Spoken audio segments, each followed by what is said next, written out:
Às vezes a gente fica muito apoiado naquilo que nós sabemos.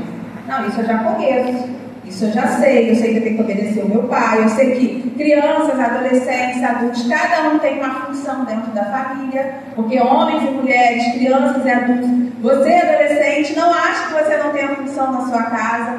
Todos nós temos uma função dentro do nosso lar, na nossa casa, e muitas vezes, mesmo sabendo, nós fazemos diferente. Então aqui o Senhor Jesus chama a atenção para que possamos não só ir até Jesus, vem a mim, ouve as minhas palavras, mas pratica, porque Ele não quer somente ouvinte, mas praticante da palavra, como o apóstolo Paulo já relatava e já instruía, né, o povo da igreja primitiva, né?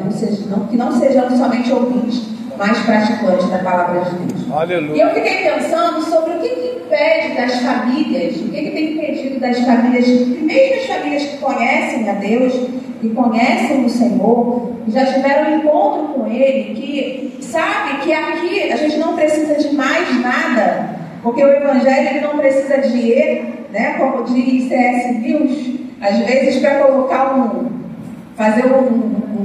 gloriar o Evangelho, as pessoas, é cristão é cristão. Então, quando às vezes vem me perguntar, você é cristão em quê? Eu falei, sou cristão e servo de Jesus. Aleluia. É cristão e filho de Deus. Glória a Deus. Essa pessoa está querendo Aleluia. Porque tem uma ciência, poderia ser outras coisas. Nós somos filhos de alguém, temos a nossa profissão, mas nada disso floreia o que já existe de verdade no Evangelho de Cristo. Aleluia. Nós já temos tudo. Glória a Deus.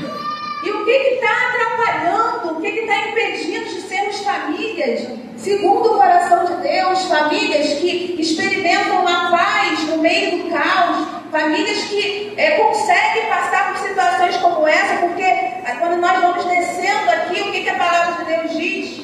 Que existem duas situações. A família que estava sobre a rocha e a família que estava sobre a areia edificada, as duas passaram por situações parecidas.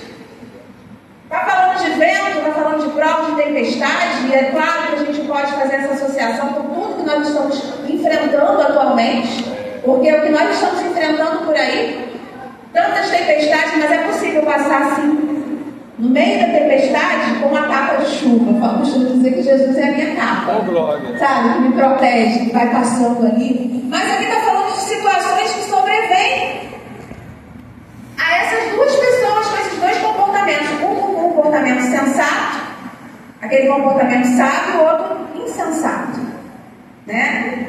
Porque muitas vezes o nosso cérebro nos leva a viver um auto-engano mesmo. Acha que, não, porque essa semana mesmo eu conversando com uma mãe que perdeu o seu filho, muito revoltada com Deus, e ela usou algumas palavras bem difíceis, né? Ela conhece a palavra desde muito nova, mas muito difícil para eu ouvir, porque foi relacionada a Deus de revolta, né? E eu pedi a Deus misericórdia, também pedindo a Deus misericórdia ali naquele momento. Mas eu fiquei pensando, o que impede da gente, mesmo conhecendo, mesmo ouvindo, realmente nesses momentos a gente não exercitar a nossa fé, a gente não conseguir proteger e fazer a nossa parte na nossa família? São os bombardeios que estão vindo, principalmente sobre a nossa mente, com todas essas ideologias que tem aí. Né? A primeira delas, eu sempre falo muito sobre relativismo moral principalmente, onde a verdade está à mercê. Na verdade, tudo fica à mercê do que você acha. Né? Não, porque na minha verdade, porque na minha ótica, porque na minha visão, queridos, nós precisamos entender que não é sobre a nossa ótica, é sobre a ótica de Deus. Aleluia. Não é sobre a nossa visão, é sobre a visão dele. Glória. Não é sobre a nossa vontade, é sobre a vontade dele. Mas o mundo traz o quê? Que tudo pode. Estamos vivendo numa era em que todos os relacionamentos são permitidos, não é verdade? Infelizmente, permitidos à luz do mundo. Por quê? Porque a inversão de valores também tem sido algo que tem atacado os cristãos. Tem entrado de forma sorrateira no meio do povo de Deus e daqui a pouco nós estamos vendo, como eu já recebi no consultório, mães cristãs falando, não, que Deus quer o coração. Ela fez essa opção sexual, ele fez essa opção sexual, mas eu entendo que Deus, claro, Deus continua nos amando, óbvio, né? Isso é óbvio. Mas o Evangelho passei por muitas coisas. A palavra de Deus diz que é sim, sim, não, não. Tem coisas que não tem jeito. Aleluia. O santo não pode ser misturado com o profano. E o relativismo está entrando de uma tal forma que tem me assustado muito. Porque não são pessoas que nunca ouviram falar no Evangelho de Cristo. Esse Evangelho transformador, esse Evangelho que rompe-se com toda essa estrutura maligna.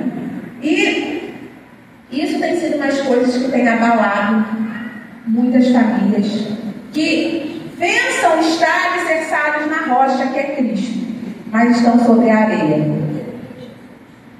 O sábio, o sensato, o homem que cavou aqui a vala e lançou o alicerce sobre a rocha, em Lucas ele foi mais específico. Diz que ele cavou e abriu profunda vala e lançou o alicerce sobre a rocha.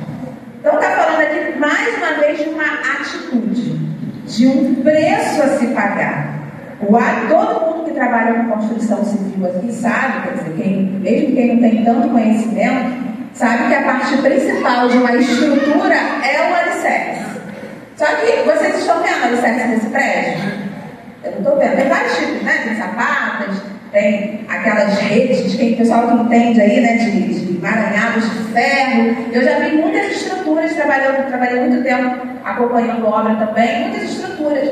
E ali você percebe que é algo invisível aos olhos, né, humanos, depois que a construção está feita, mas ela toma muito tempo do início de um projeto, de uma obra.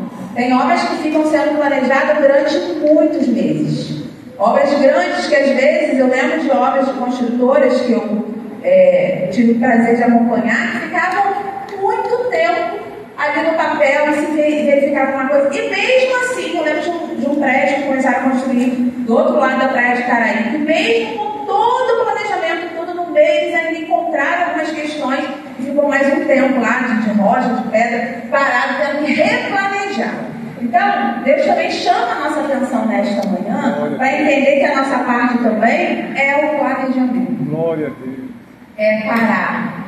Tem eu não sei, agora não estou me lembrando bem, mas tem uma frase que eu gosto muito, é o Abraham Lincoln, né? Que ele falou que se ele tivesse 9 horas para cortar uma árvore, ele gastaria as 6 primeiras horas amolando o machado. Isso quer dizer que o planejamento leva-se um bom tempo, exige um esforço, exige que a gente se dedique, mas quando você começa, depois, na verdade, quando você dá continuidade, depois para usufruir, você tem mais segurança. Por quê? Porque você sabe onde está construído. Então a palavra de Deus também chama atenção para nós nessa manhã sobre cavar, mas não é cavar de qualquer forma. Agir, é abrir profunda vala. Sabe o que está falando aqui? Que a gente não pode ter um conhecimento superficial de Jesus. E é um dos problemas que está acontecendo para as famílias estarem tão frágeis. Né? Essa semana eu vi, infelizmente, escutei um relato, recebi no consultório uma mãe preocupada com a sua filha porque estava sendo dissolvido um casamento de 15 anos, 14 anos aproximadamente. E essa criança de 10, 11 anos sofrendo muito porque queria o pai e a mãe junto. E aí, cristã, né? E trouxe todo esse relato. E é claro que isso só vai fundamentando aquilo que eu tenho estudado sobre o que tem impedido as famílias de frutificarem, de viverem aquilo que Deus, né, realmente desenhou para a família. Esses dias até achei interessante, sexta-feira eu estava em Caraí atendendo, uma paciente falou assim: quantos anos você é casada? E aí eu falei, eu sou casada há 20, vou fazer completando 21 anos agora, mas a gente está junto de 23 anos. E aí, ela olhou para mim assim com uma cara de pena. Então você casou muito novinha, né? Eu falei, sim, eu era jovem, né? Tinha 22, né? Bem jovem hoje em dia. Ah, que pena. Não aproveitou nada da vida. Poxa! Ela já com uma idade mais avançada, ainda não se casou, mas assim, também jovem. Hoje em dia as meninas elas estão se casando mais tarde mesmo, faz parte, né, do que a gente está vivendo hoje. Antigamente as mulheres se casavam normalmente mais cedo, mas eu percebi um olhar distorcido ali. E eu tive o prazer de falar para ela assim: olha, mas sabe o que é bom? É que há mais de 20 anos eu deixo muito de não caminhar sozinha. Há mais de anos eu desfruto de dormir e acordar com alguém que se preocupa comigo de verdade. Aleluia. Há mais de 20 anos eu tenho um companheiro com quem eu posso contar. Há mais de 20 anos eu me sinto amada e eu amo. Glória a Deus. Meu Deus, mas isso é possível? Aleluia. Isso é possível. Aleluia. Porque eu já me discursei. Ah, mas não teve vento, não teve prova, não teve... Claro que sim. Veio tempestade, veio problema, veio tantas coisas. Mas pela misericórdia de Deus, nós seguimos, porque estamos aqui todos os dias batalhando, né? Cavando cada vez mais fundo. Então, Deus me chama a atenção nesta manhã.